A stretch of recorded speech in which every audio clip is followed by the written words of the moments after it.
ठीक है, आज हम लोग वर्क पावर एनर्जी में एससीबी के डाउट डिस्कस करने वाले हैं। फटाफट अपने डाउट्स बताइए।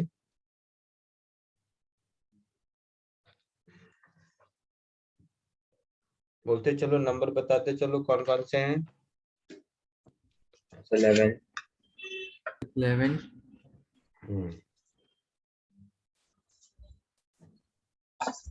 और 23 23 और 43 43 43 और 46 48 49 एक मिनट, 11 के बाद क्या बोला था? 23 43 हाँ 44 शायद सुना था मैं। नहीं 48 था, 46 और 48 था। अच्छा, तो 43 के बाद 46 था, हाँ 48 था, 49 था, ऐसा। और कुछ ऐड करना है किसी को?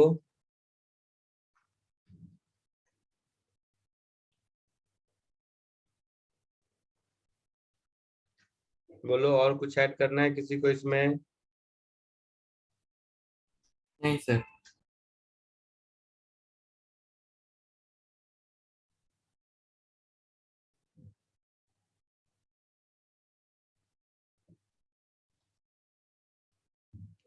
ठीक है, चलो बुक ओपन करता हूँ, एक मिनट।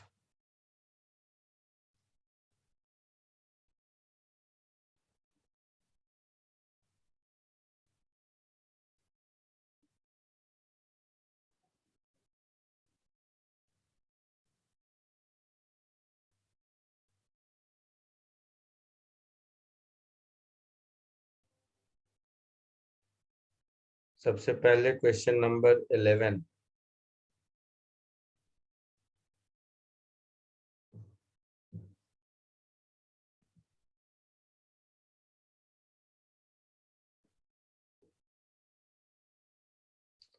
यही वाला था क्वेश्चन नंबर 11। हाँ सर। Yes sir. ठीक है। A box weighing 2000 Newton is to be slowly slide through 20 meter on a straight track having friction coefficient 0.2 with the box. Find work done by the person pulling the box with a chain at an angle theta with horizontal. क्यों नहीं हुआ? ये box है, इस box को एक chain से पुल कर रहा है,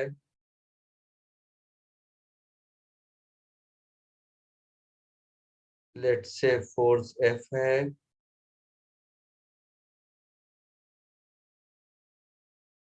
और ये एंगल थीटा है। यहाँ पर इसका खुद का वेट 2000 न्यूटन नीचे लगेगा, नॉर्मल रिएक्शन ऊपर लगेगा, और इन दोनों के बीच का फ्रिक्शन इधर लगेगा, है ना। हाँ सर। फ्रिक्शन की वैल्यू हो जाएगी म्यू इंटू एन के बराबर। और क्वेश्चन में लिखा है स्लोली स्लिड। स्लोली स्लिड का मतलब है एक्सेलरेशन 0, हाँ सर। है ना। तो एक्सेलरेशन अगर 0 है, मतलब F cos थीटा फ्रिक्शन के बराबर होगा। हाँ यस सर। सर। तो सॉल्व करो, क्यों पूछा? इसमें तो कुछ पूछने लायक है नहीं। सो F cos थीटा फ्रिक्शन के बराबर होगा, ये एक इक्वेशन हो गया। और दूसरा n plus F sin theta, ये 2000 न्यूटन के बराबर होगा, है ना। Yes sir. तो इन दोनों से आप F निकाल लोगे, तो हाँ सर। आपका वर्क डन क्या हो जाएगा? F cos theta into 20 centimetre. Yes sir. यही आपका आंसर होगा हाँ सर। ये पार्ट का। जल्दी से सॉल्व करके आंसर तक पहुंच के बताओ आता है या नहीं, फिर आगे बढ़ेंगे। खुद से कीजिए, सारे इक्वेशंस मैंने लिख दिए हैं, कर सकते हो खुद से। सर हो जाएगा। जल्दी से फाइनल आंसर तक पहुंचो।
आया आंसर फर्स्ट का?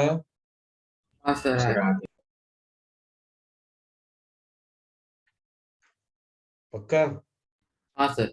आगे वेरी गुड। सबको आ गया या बताने की जरूरत है किसी को? इस n को यहाँ सब्स्टिट्यूट कर दीजिए, तो आपको मिलेगा f cos theta is equal to mu into 2000 minus f sin theta. मिलेगा ऐसा? Yes, sir. Yes sir. तो यहाँ से हो गया f common cos theta plus mu sin theta,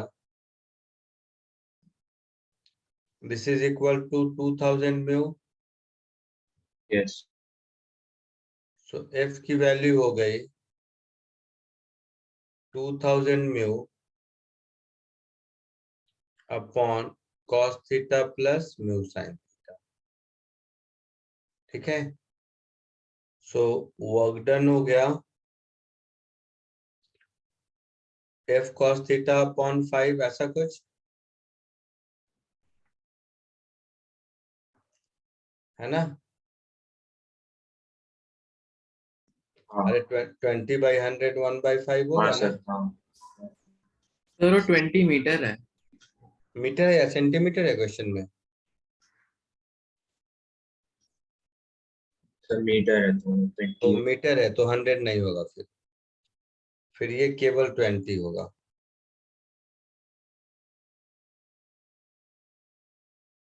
फिर ये केवल 20 मीटर होगा। तो यहाँ पर f/5 नहीं होगा, 20 f cos थीटा होगा। सो f cos theta into 20,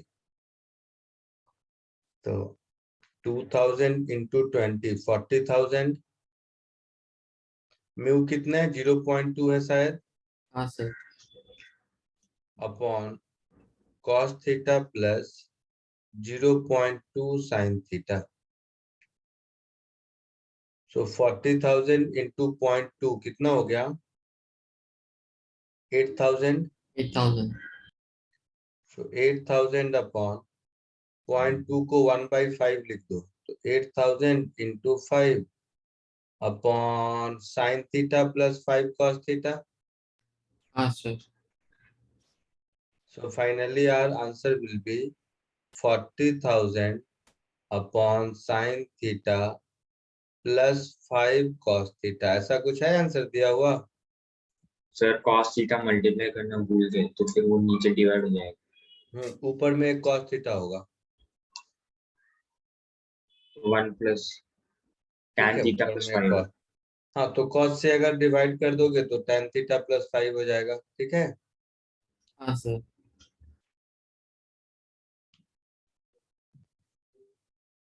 match किया आंसर? बी पार्ट कोशिश करो। बी पार्ट में क्या पूछा है?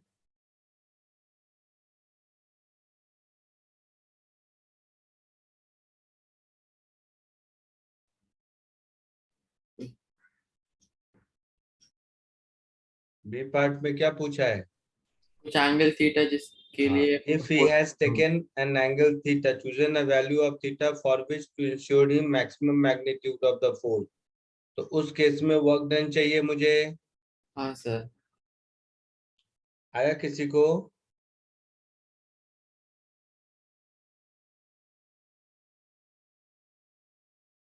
Work done when f is minimum, यही मतलब हुआ। हाँ सर। कोई आइडिया कैसे करोगे? नहीं, sir cos theta plus new sin theta को मैक्सिमम होना चाहिए। ये f का एक्सप्रेशन मिला है, हाँ सर। तो इस एक्सप्रेशन को मिनिमम होना चाहिए।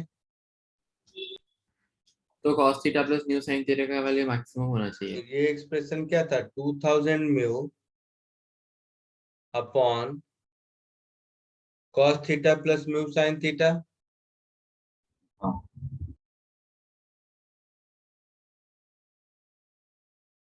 तो ये f मिनिमम के लिए थीटा कितना होगा वो निकाल लो, और उस थीटा को इस w में पुट कर दो, तो वो आंसर हो जाएगा। होगा? हो यस। जाएगा। कोशिश करो जल्दी।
सर हो गया।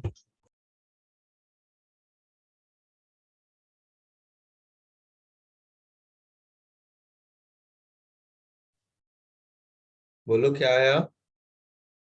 7693 जूल्स। तो देखो, इस एक्सप्रेशन को मिनिमम होने के लिए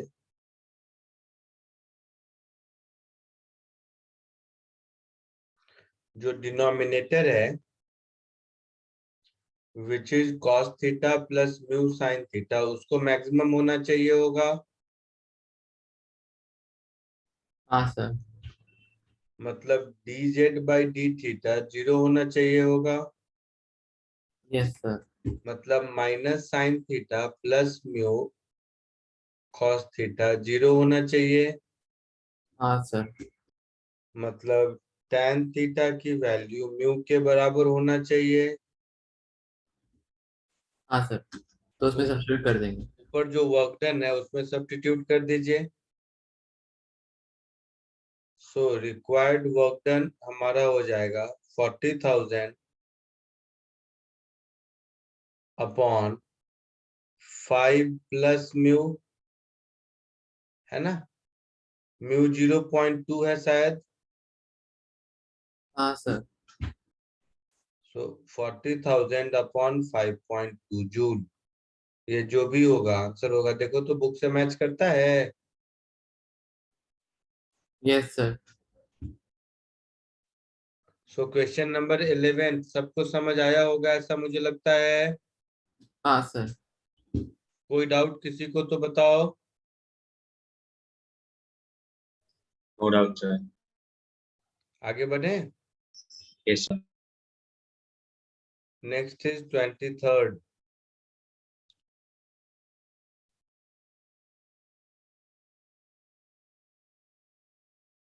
तुम लोगों को पावर बताया है मैंने? हाँ सर। ठीक है। सो क्वेश्चन नंबर 23rd ऐसा कुछ है।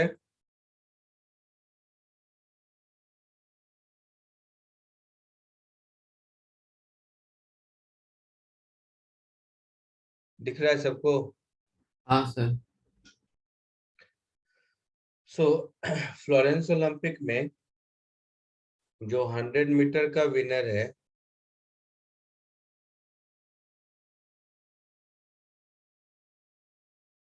उसने 10.54 सेकेंड का रिकॉर्ड बनाया है ना? Yes sir.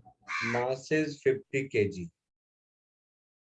So calculate the kinetic energy of Griffith Joyner at her full speed. अच्छा, तो देखो 100 मीटर में 10.54 सेकेंड में कंप्लीट करता है और वेरी शॉर्ट टाइम में मैक्सिमम स्पीड गेन कर लेता है। मतलब जो इसकी मैक्सिमम स्पीड होगी वो 100 अपॉन 10.54 मीटर पर सेकेंड होगी। Yes sir. तो ए पार्ट में जो काइनेटिक एनर्जी पूछा है which is nothing but half mv², that is half into 50 into 100 upon 10.54 का whole square, this much joule. A का आंसर होगा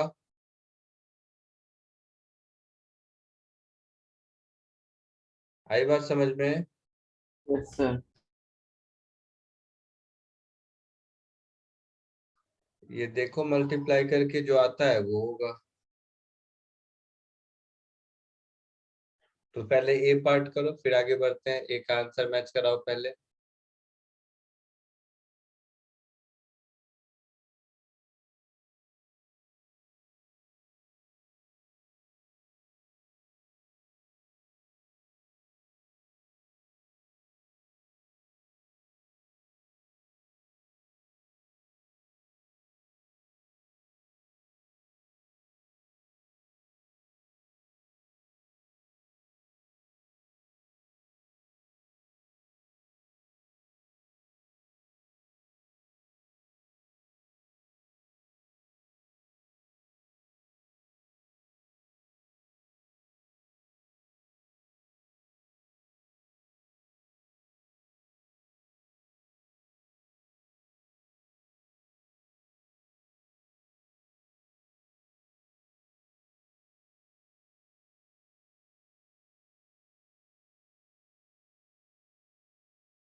सर हो गया।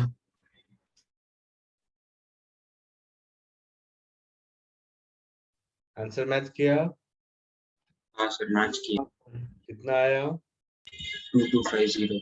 2256। 2250 जूल ऐसा आया? हाँ सर अप्रोक्सीमेटली इतने हैं। ठीक है, तो ए पार्ट हो गया। बी में कहता है assuming that the track, the wind, etc.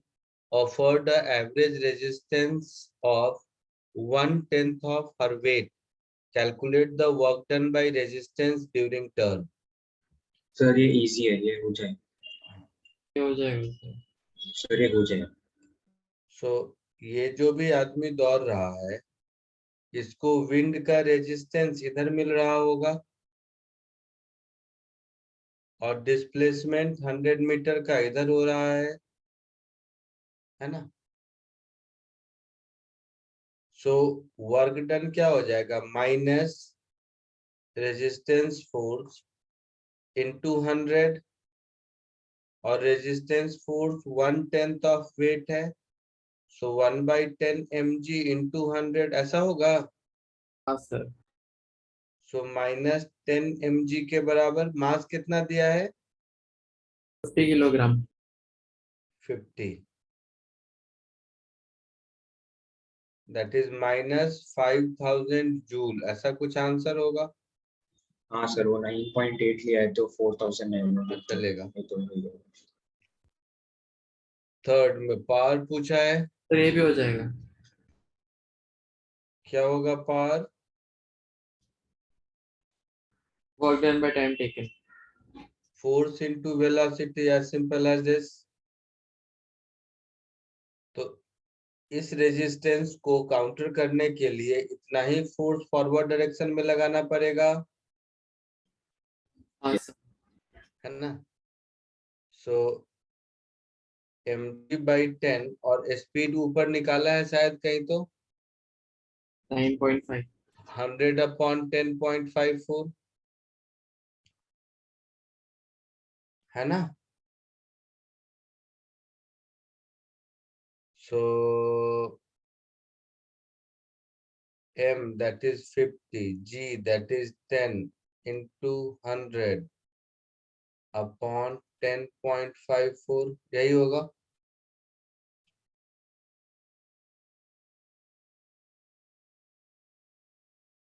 That is 50,000 upon 10.54, sir 5000, this much what answer होगा, 5000। सर 5000। 5000 होगा। हाँ अच्छा एक और 10 नीचे छूट गया, 5000 होगा।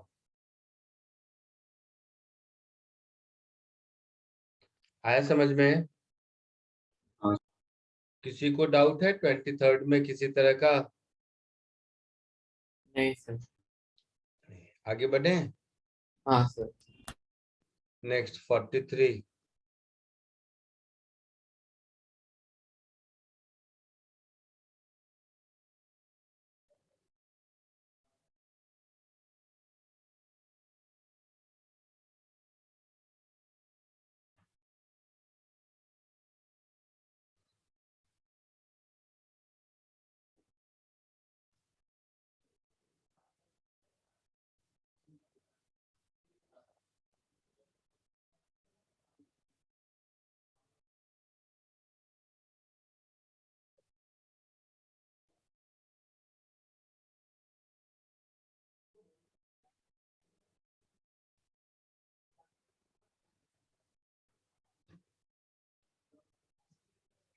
आगे बढ़े।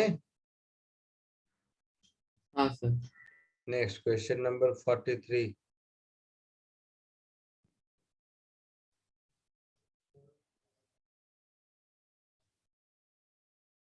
देख लीजिए एक बार, वैसे आसान है बट एक बार पढ़ लो।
क्वेश्चन पढ़ लिया सबने?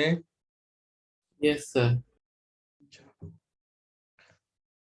पढ़ लिया तो ध्यान से देखोगे तो शायद क्वेश्चन में कहीं कुछ ऐसा मिला लिखा होगा कि यहाँ से यहाँ तक का डिस्टेंस 4.8 मीटर है। Yes sir. Yes sir. तो ये डिस्टेंस 4.8 मीटर, देखो तुम लोग खुद सॉल्व करोगे, मेरा सॉल्व करना जरूरी नहीं है, तो कॉन्फिडेंस आएगा। The block compressed the spring by 20 centimetre. So 20 centimetre से कंप्रेस करता है, इसका मतलब है मैक्सिमम यहाँ तक आता है हाँ सर। और यहाँ से 20 सेंटीमीटर नीचे, तो यहाँ से 20 सेंटीमीटर नीचे का मतलब हुआ कि ये पूरा डिस्टेंस 5 मीटर हो गया। Yes sir. मीन्स अगर मैं यहाँ से यहाँ तक देखूंगा तो ये 5 मीटर हो गया। हाँ सर।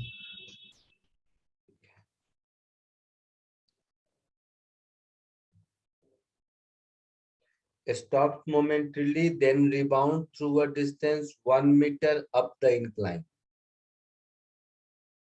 तो यहां से आने के बाद तो देखो कैसे कैसे चला, ये पोजीशन है,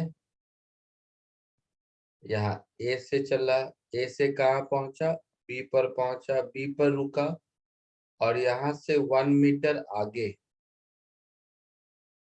मतलब यहाँ कहीं सी तक पहुंचा।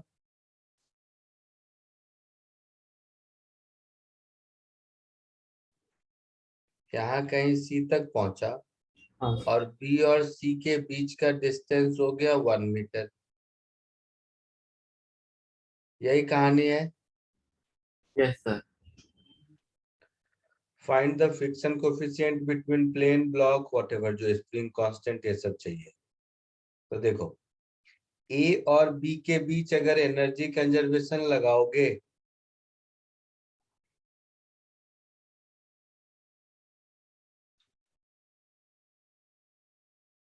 अप्लाइंग या work energy theorem, energy conservation theorem, friction है ना, so work energy theorem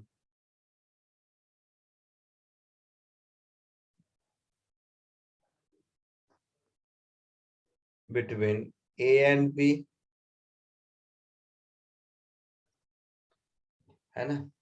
so energy at, I mean work done by gravity plus work done by normal reaction plus work done by friction plus work done by spring, this should be equal to change in kinetic energy होगा। Yes sir. अच्छा, तो work done by gravity ये क्या होगा, mg sin theta into 5, work done by normal 0, work done by friction minus mu mg cos theta into 5 fine. होगा। हाँ। हाँ sir. Work done by spring minus half K. Minus half K x square, this is equal to 0। Yes. लिख सकते हैं। हाँ। अच्छा, equation 1,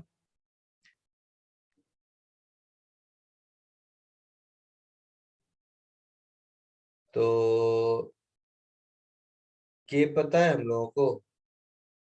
नहीं sir. नहीं पता है, ठीक है, हो जाएगा। दूसरा ए और सी के बीच लगाओ,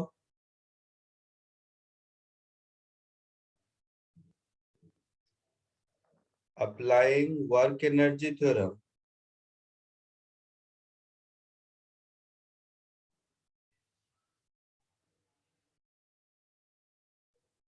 बिटवीन ए एंड सी, तो ए और सी के बीच लगाओगे work done by gravity, work done by normal reaction, work done by friction plus work done by spring is equal to change in kinetic energy.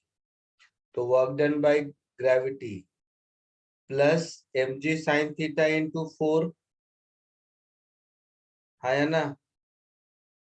हाँ sir. Work Yes, done sir. By normal 0, work done by friction minus mu minus mg cos theta mu mg cos theta into 4. Into 4 into 5 into 6, तो 6 कैसे? क्योंकि friction तो motion का oppose करता है ना, तो यहाँ से यहाँ जाने वक्त फ्रिक्शन पीछे लग रहा होगा हाँ. और यहाँ से वापस आते वक्त फ्रिक्शन फिर पीछे लगेगा, अपना डायरेक्शन चेंज करेगा। हाँ Yes, सर। sir. तो ये 6 होगा पक्का। इसमें वर्क डन बाय स्प्रिंग 0 हो जाएगा और डेल्टा के 0 हो जाएगा। तो इस सेकेंड इक्वेशन से म्यू मिल जाएगा हाँ और इसको Yes, sir. फर्स्ट में पुट कर देंगे तो के भी मिल जाएगा, तो ए और बी दोनों सॉल्व हो जाएगा। हो जाएगा. जल्दी कोशिश कीजिए फाइनल आंसर तक पहुंचने की, देखिए आता है या नहीं।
सर हो गया।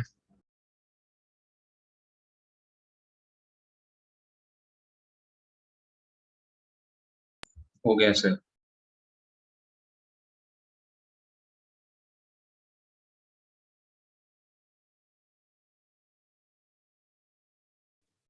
आंसर मैच किया। Yes, yes sir. सर। क्या आया सेकेंड इक्वेशन से म्यू का वैल्यू? न्यू 0.5. 0.5 आया और K 1000 newton per metre 1000 Newton per meter. Mu कितना आया? 1/2 हाँ 0.5. 0.5 और के आ गया 1000 न्यूटन पर 1000 मीटर। Newton per meter. पीछे से मैच किया, देखियो मैंने देखा इसके लिए पूछ रहा हूँ। मैच हो गया. देखिए बाकी जनता बोलो, आगे बढ़ूं? सर। हम्म सर आप 49 क्वेश्चन को 50 चेंज कर सकते हो, 49 नहीं था, गलती से बोल दिया। ठीक है, देखते हैं। तो ये 43 था, हो गया। हाँ sir. Next sir is sir क्या 49 बोल रहे? 50 कर दो ना सर, वो गलती से 49 कर दो। किसको 48 को 50 कर दूं? नहीं सर 49 को।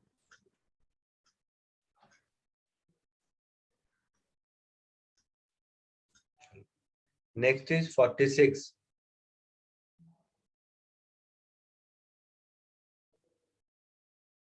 46 तुम लोगों से ही करवाऊंगा, तुम लोग ही खुद करोगे तो ज्यादा अच्छा रहेगा। क्या है, मैं तो सॉल्व कर दूं, उससे सीखोगे नहीं।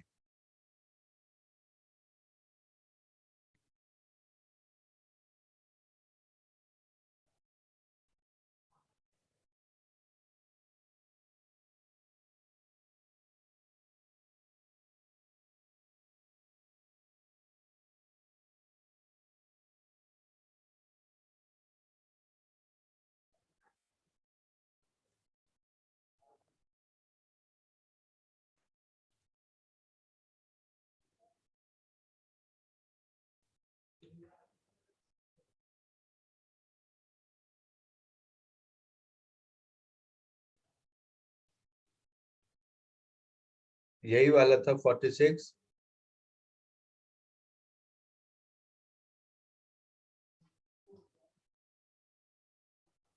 बोलो जिसने पूछा, यही क्वेश्चन था बेटा? हाँ बोलो इसमें क्या प्रॉब्लम है? ये तो मुझे इजी दिखता है।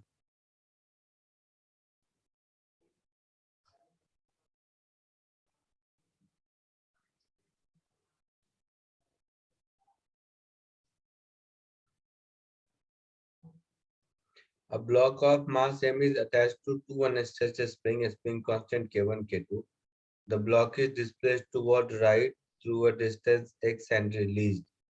Find the speed of block when it passes through the mean position. मतलब ये है मीन पोजीशन, तुम लोग खुद सॉल्व कर दोगे, मुझे बताने की जरूरत नहीं होगी। तो यहां से इसको x डिस्टेंस इधर ले गया, ऐसा है ना?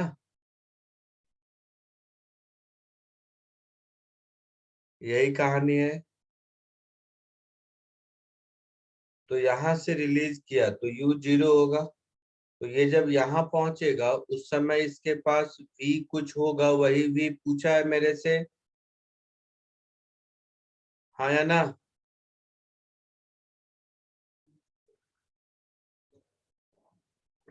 बोलो, बोलो ना जिसने पूछा है। हाँ सर। अच्छा, तो ये हुआ इसका इनिशियल पोजीशन और ये हुआ इसका फाइनल पोजीशन। तो law of conservation of energy लगा लो। Applying law of conservation of energy, तो initial energy should be equal to final one होगा। Yes sir. कोशिश करो जरा जल्दी से, एक लाइन का क्वेश्चन है ये,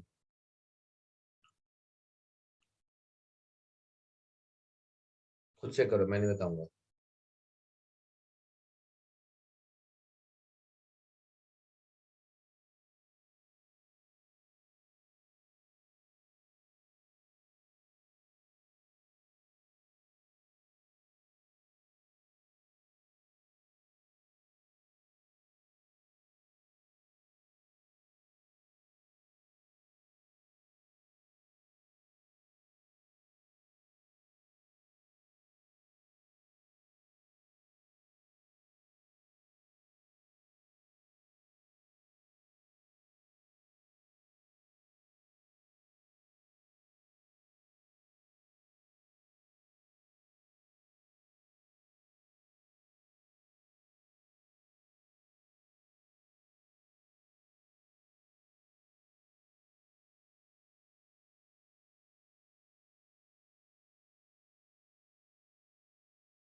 आ गया सर।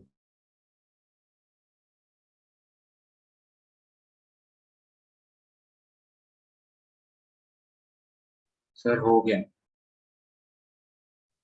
आ गया आंसर? Yes sir.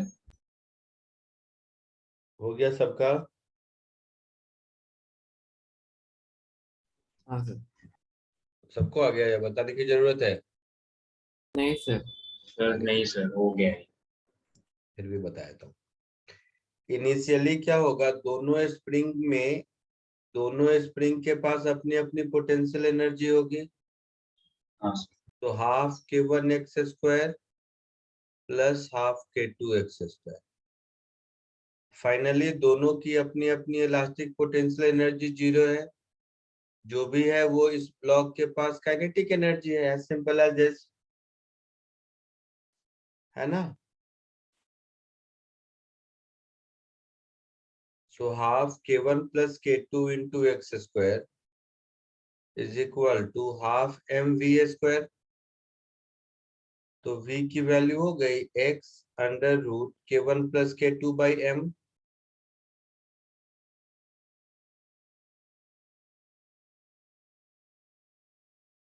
हाँ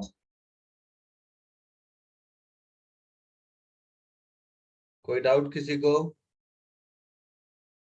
नहीं सर। आगे बढ़े? Yes sir. चलो 46 के बाद 48।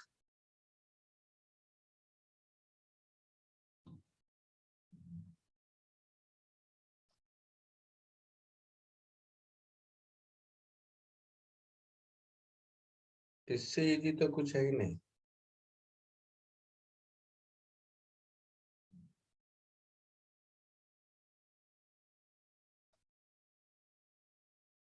सर, मीन जितना कंप्रेस हुआ उतना ही वो हाफ एम स्क्वायर से इक्वेट करना है ना। हाँ,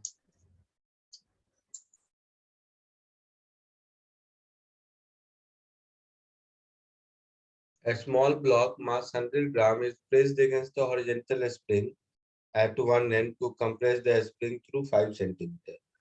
Spring constant दे रखा है. The block moves horizontally till it leaves the spring.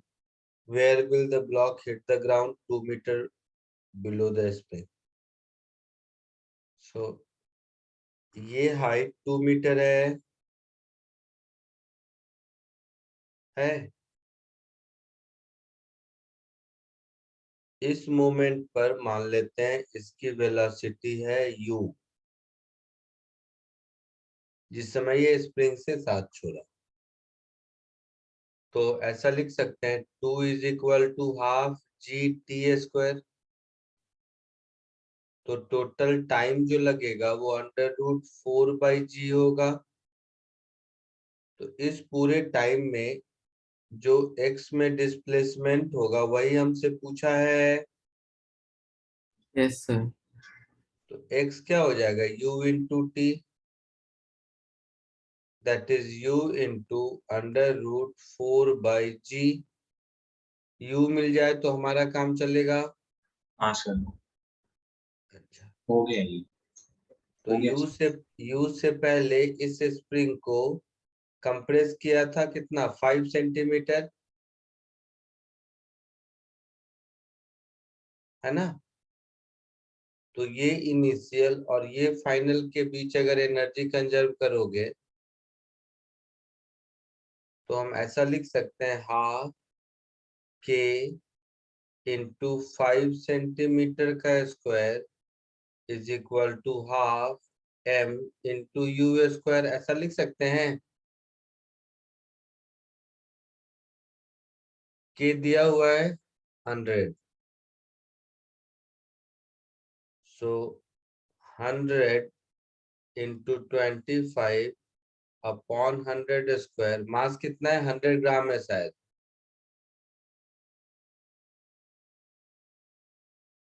ऐसा कुछ होगा।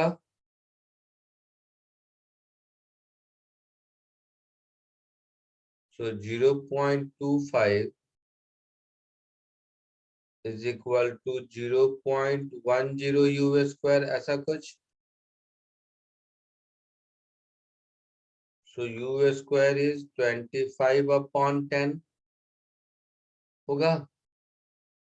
इसको यहाँ सब्स्टिट्यूट कर, तो इसको यहाँ सब्स्टिट्यूट कर दोगे तो रूट के अंदर you square that is 25/10 into 4/10 ऐसा होगा।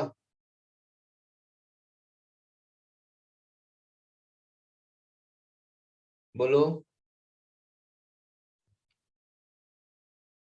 1 मीटर है आंसर। हाँ सर 1 मीटर ही। आया समझ में?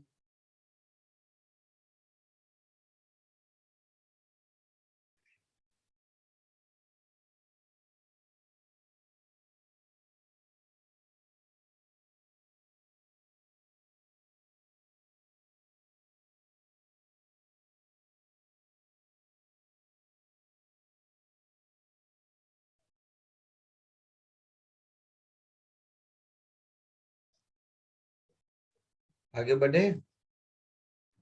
Yes sir. Question number 50।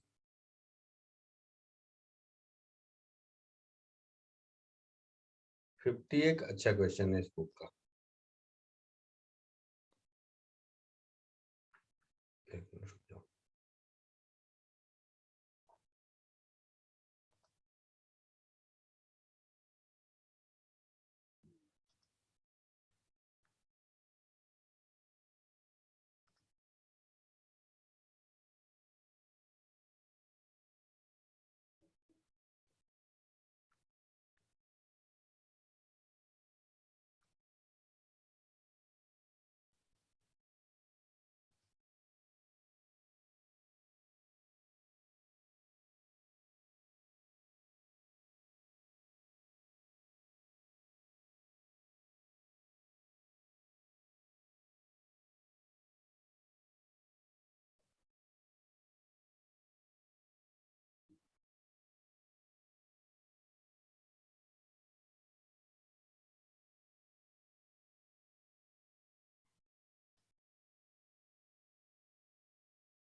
इसका डायग्राम ये है। सॉल्व हुआ है किसी से ये? नहीं सर। नहीं।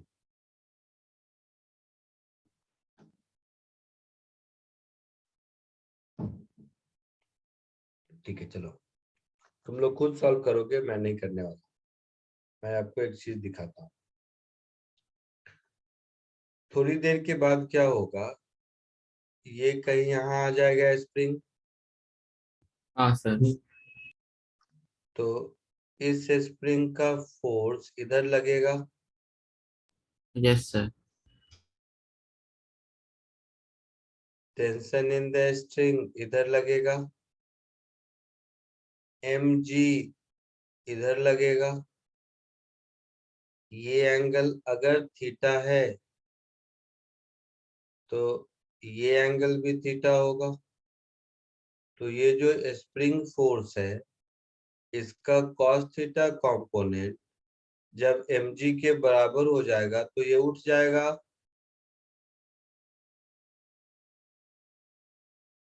है ना?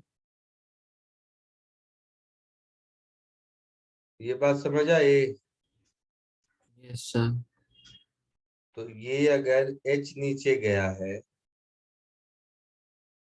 मतलब ये भी इतना ही h आगे गया है, हाँ और ये लेंथ ऊपर का दिया हुआ है शायद, स्प्रिंग का नेचुरल लेंथ दिया हुआ है ना। Yes sir.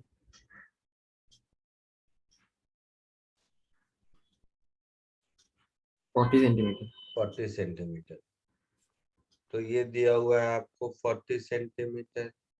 दोनों मास ऑफ ऑब्जेक्ट 320 ग्राम दिया हुआ है ना।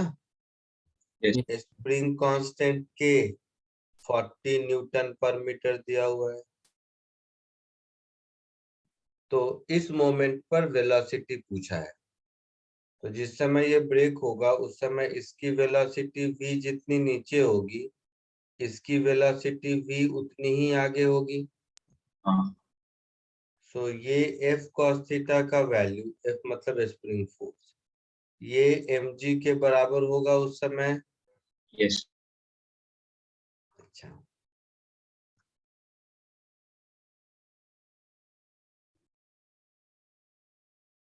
और tan थीटा h/40 होगा।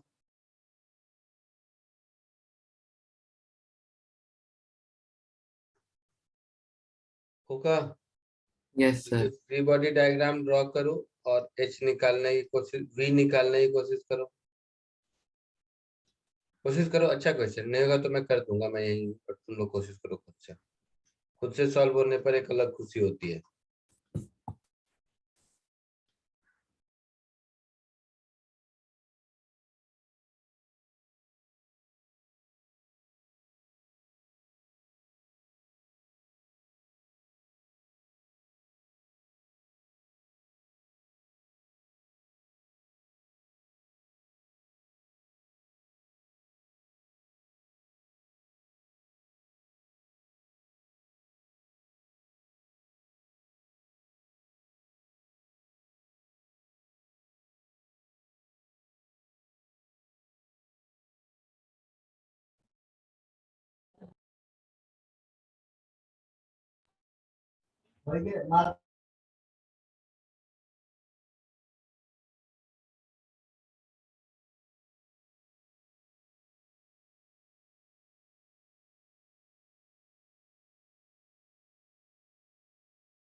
आया किसी को कुछ?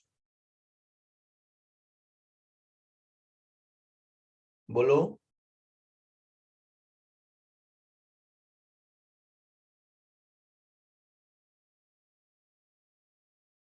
बोलिए, आया कुछ?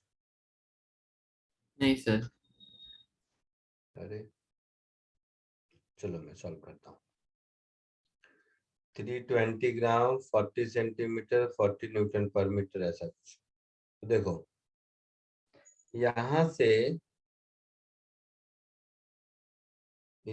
से मैं ऐसा लिख सकता हूँ, spring force into cos theta 320 gram that is 0.32 into 10 which is 3.2, ऐसा लिख सकता हूँ। Yes sir. अच्छा,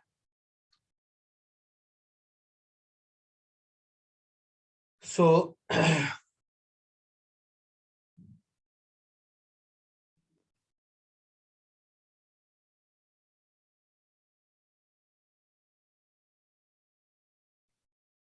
अब देखो ये 40 और ये h है, तो h की वैल्यू क्या हो जाएगी? 40 और थीटा के टर्म में h की वैल्यू बता सकते हैं? नहीं समझे? 40 tan थीटा। हाँ, मैं ये कहना चाह रहा हूँ इस ट्रायंगल में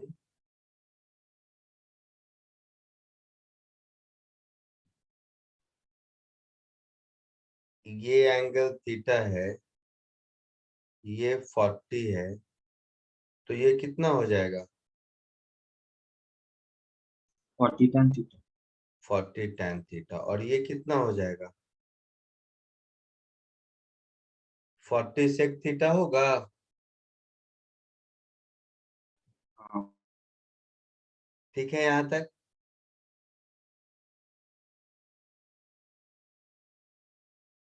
यस। अब देखो स्प्रिंग कांस्टेंट है 40 सेंटीमीटर, सॉरी स्प्रिंग कांस्टेंट है 40 न्यूटन पर मीटर, ऐसा कुछ। तो ये जो मैंने फोर्स F लिखा है, ये जो मैंने फोर्स F लिखा है, ऐसे समझो, इस फोर्स F को लिख सकते हैं 40 kx into 40 sec theta minus 40 is 3.2। ये बात समझ आए? यही होगा ना स्प्रिंग में एक्सटेंशन? cos थीटा मल्टीप्लाई होगा ना। एक्सटेंशन इन स्प्रिंग की वैल्यू यही होगी ना? यस सर, और वो पूरे इसमें cos थीटा मल्टीप्लाई होगा। हाँ, कॉस मल्टीप्लाई होगा। तो into cos theta this is equal to 3.2, है ना? हाँ। cos थीटा से मल्टीप्लाई कर दो इसको, तो 40 into 40 minus 40 into 40 cos theta is 3.2। यहाँ से थीटा की वैल्यू मिल जाएगी। हाँ सर। मिल जाएगी।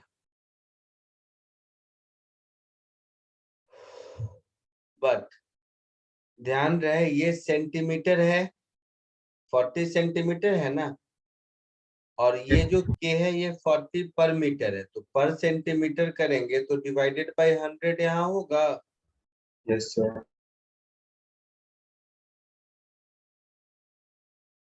समझे आप लोग इस बात को? यस हाँ। सर। तो ये अगर समझ गए तो 16 माइनस 16 cos थीटा इज 3.2।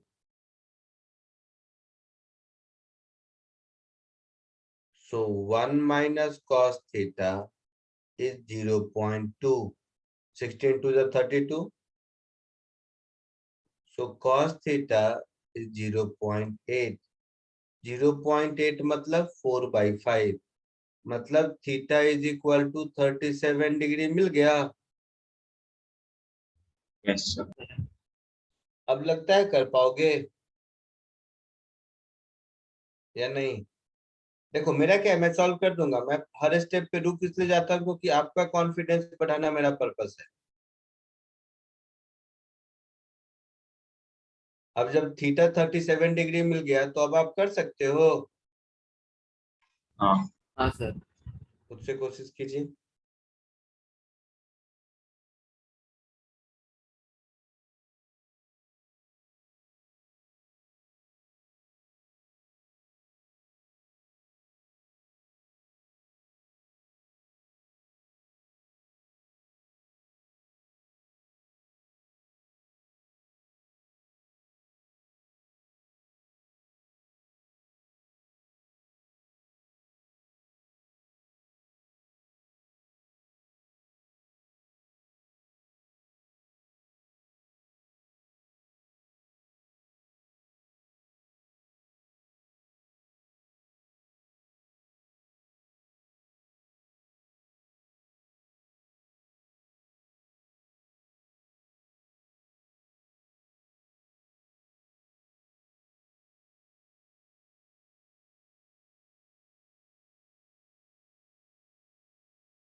हो गया, आगे बढ़ो, आंसर तक पहुंचे या नहीं? सर एक मिनट। रुको, मैं ही कर देता हूँ। चलो, तो अब मुझे सब कुछ मिल गया। सब कुछ मिल गया मीन्स इस ट्रायंगल में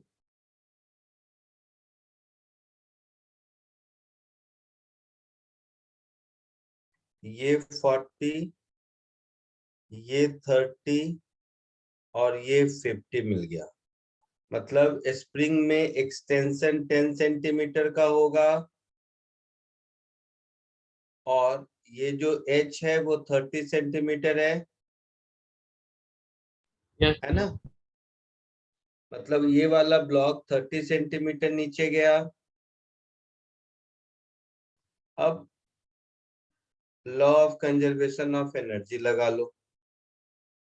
सो applying law of conservation of energy, potential loss, that is mgh, is equal to kinetic gain, that is half m plus m into v square होगा। दोनों की स्पीड बराबर होगी। Yes sir. प्लस हाफ के delta x का square, ऐसा होगा।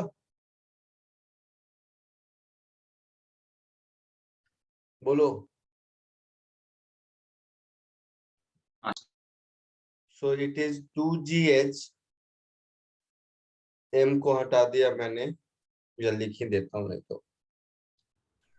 So this is mgh is equal to mv square plus half k is 40, delta x is 10 centimeter, that is 0.1 का whole square,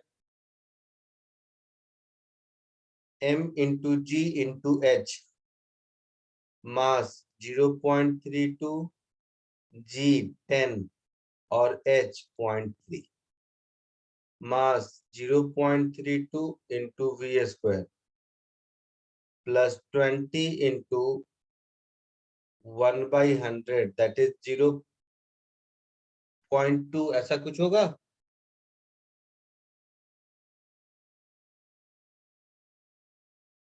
बोलो।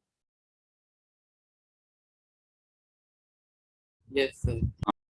तो ये हो गया 0.96 is equal to 0.32 v square plus 0.2,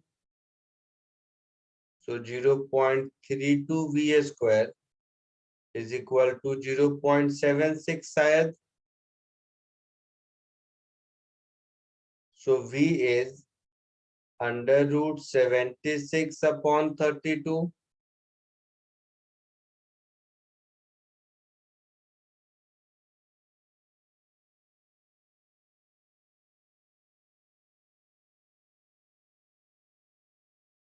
So under root 19 upon 8। देखो तो ऐसा कुछ आंसर मैच करता है?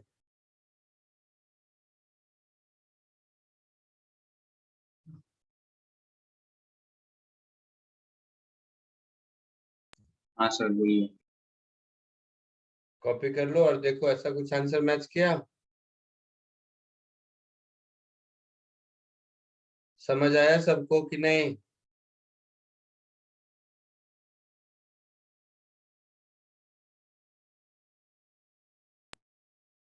देखना एक बार मैच करता है या नहीं, नहीं करता है तो बताओ।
तो लिखिए।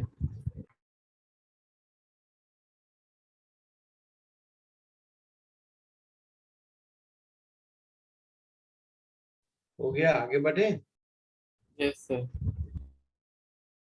ठीक है। सो ये भी हो गया आपका। ये कौन सा नंबर था? अच्छा 50। So all doubts done. Yes sir. हाँ ठीक है, चलो एक छोटी सी चीज सिखा देता हूँ। टाइप ऑफ इक्विलिब्रियम बताया है क्या मैंने? नहीं सर। नहीं बताया। तो एक छोटा सा कॉन्सेप्ट है, उसके न्यूमेरिकल्स नहीं है, बट सीख लेते हैं, टाइम है इसीलिए। Different types of equilibrium.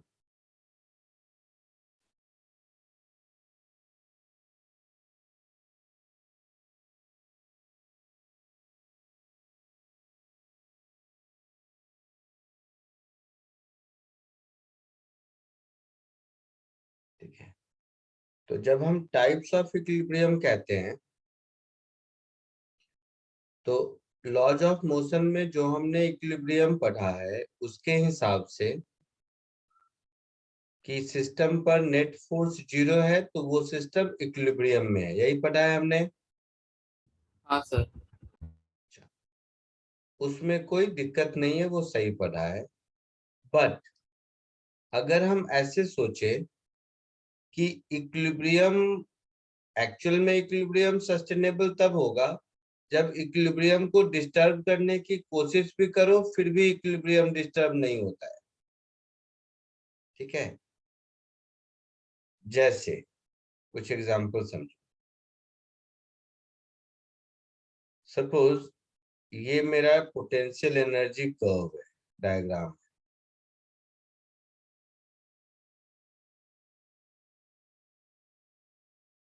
ध्यान से देखना, लिखना बिल्कुल मत, सब लोग ध्यान से सुनो।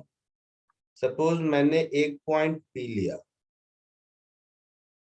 यहां पर अगर मैं du बाई dx देखूं तो 0। 0 होगा। यस 0। du बाई dx यहाँ भी 0 होगा। Yes sir. हाँ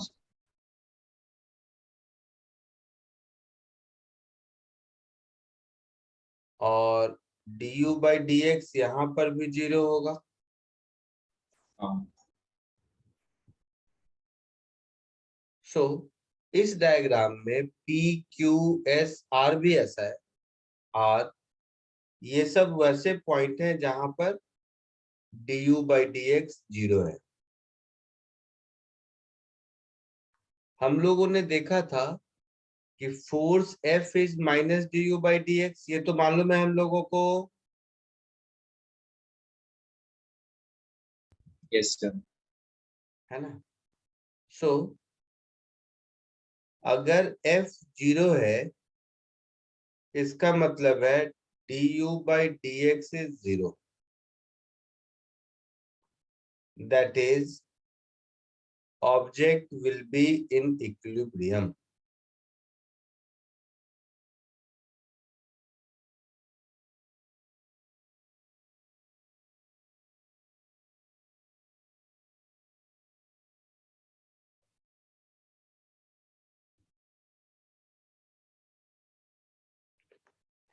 So object will be in equilibrium. कोई डाउट नहीं यहाँ तक? नहीं सर।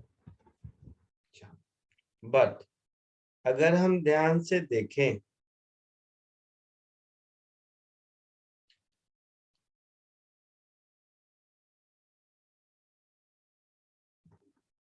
पॉइंट P को देख लो।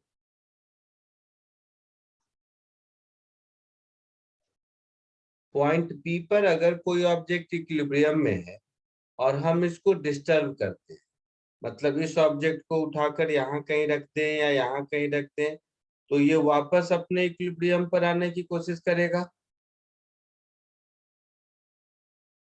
है ना? लेकिन पॉइंट Q से अगर हम डिस्टर्ब करें राइट या लेफ्ट तो उसका इक्विलिब्रियम हमेशा के लिए चला जाएगा।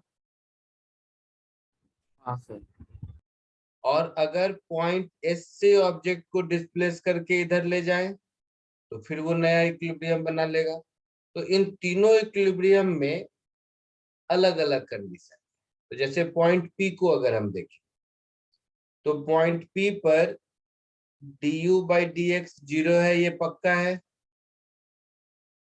पॉइंट पी पर पोटेंशियल एनर्जी मिनिमम है, ग्राफ में दिख रहा है। हाँ तो पोटेंशियल एनर्जी मिनिमम है मतलब d2u by D x square positive होगा या नेगेटिव? पॉजिटिव होगा, मैक्सिमम मिनिमम पढ़े थे। हाँ सर, पॉजिटिव होगा। तो ये जो कंडीशन हुआ कि du बाई डी एक्स 0 हो और d2u by D x square positive हो, इससे जो इक्विलिब्रियम बना ये हुआ स्टेबल इक्विलिब्रियम। स्टेबल कैसे समझ में आया? कि वहां से अगर हम डिस्टर्ब करते हैं तो भी ऑब्जेक्ट दोबारा उसी इक्विलिब्रियम पर आने की कोशिश करता है। Yes sir. अच्छा, यही अगर हम पॉइंट Q को देखें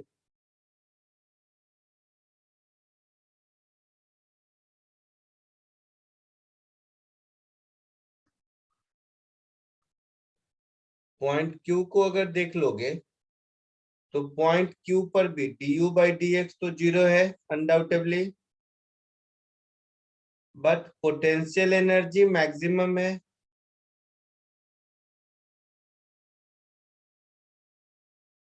ना। मतलब d2u by D x square negative है। नेगेटिव। तो ये तीनों कंडीशन मिलाकर हम कह सकते हैं कि पॉइंट Q का इक्विलिब्रियम हाईली अनस्टेबल है, क्योंकि K से राइट लेफ्ट कहीं भी आप ऑब्जेक्ट को डिस्टर्ब करोगे वो भाग जाएगा, है ना।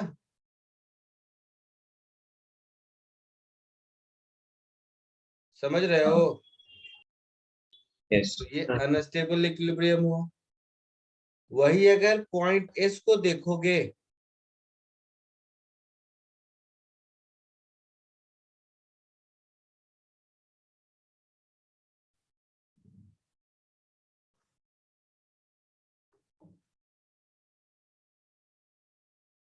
अगर हम पॉइंट S को देखें तो यहाँ पर du बाई डी एक्स भी 0 है, d2u by D x square भी 0 है।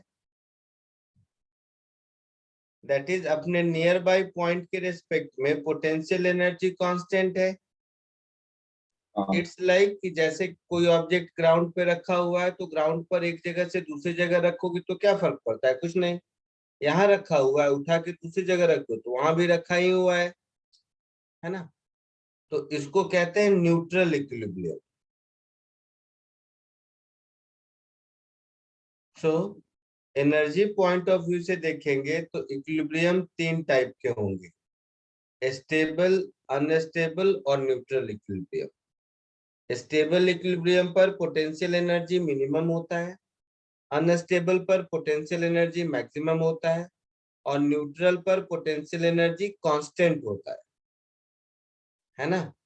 और तीनों पर net force 0 that is du by D x 0 होता है। क्लियर है सबको?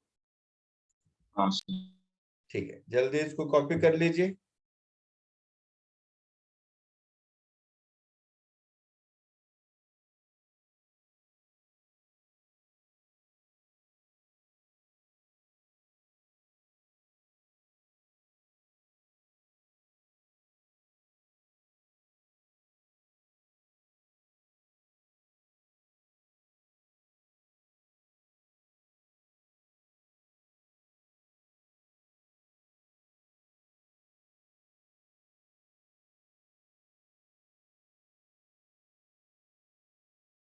सर ये कहाँ पे यूज होता है?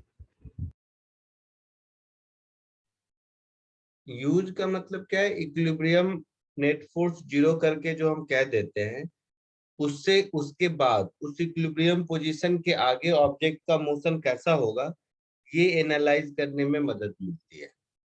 जितने भी ऑसिलेशंस होते हैं वो सब स्टेबल इक्विलिब्रियम के अराउंड होते हैं। तो देखेंगे आगे आगे चैप्टर में। सर इस चैप्टर में न्यूमेरिकल्स में कुछ यूज होता है? नहीं, मतलब पूछेगा तो ये नॉर्मल कंडीशन है, याद रखना है आपको। Okay sir.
हो गया सर।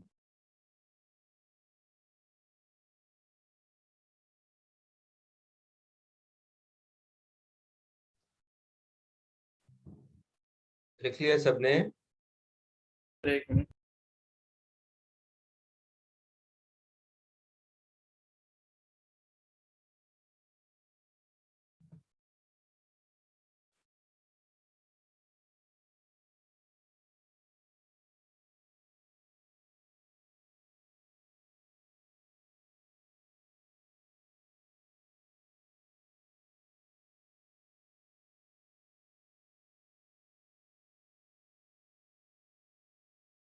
सर हो गया।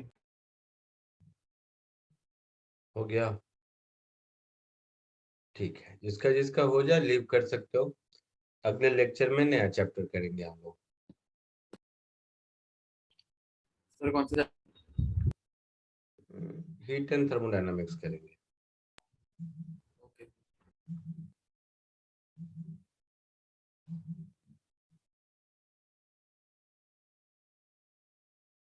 सर सर आप म्यूट हो।